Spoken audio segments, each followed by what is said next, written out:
Hello বন্ধুরা, সবাই কেমন আছো? আশা করি ভালো আছো। আমি তোমাদের জন্য আজকে নতুন একটা ইউনিক রান্না নিয়ে আসলাম। সেটা আমি কখনো খাই নাই, কখনো রান্না করি নাই। তো আমি ভাবলাম যে আজকে এই ইউনিক একটা রান্না রান্নাবো, তোমাদের সাথে শেয়ার না করে হবে, তাই তোমাদের সাথে শেয়ার করতে নিয়ে আসলাম। তো কে কে এই রান্নাটা করেছো? এই মাংস দিয়ে ডিম, ঠিক আছে, ডিম দিয়ে মাংস আমি রান্না করেছি। তো ডিমের সাথে কি কি দেওয়া লাগে সেটা তোমরা সবাই জানো, মাংসতে কি কি ব্যবহার করা হয় সেটাও তোমরা সবাই জানো। তা আমি শর্টকাটে কিছু একটা বলতে চাই।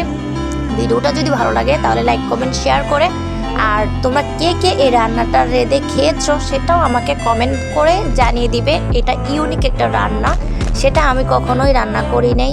তো আমার হাজব্যান্ড মানে তোমাদের দাদা বলতেছে যে তুমি এত সুন্দর রান্না করো, আগে তো এত সুন্দর রান্না করতে না, কিন্তু দিন দিন তুমি এত এত মজাদার রান্না করো যেটা নাকি আমার মুখে লেগে থাকে। তো তোমাদের ভিডিওটা কেমন লাগলো একটু জানিয়ে দাও প্লিজ।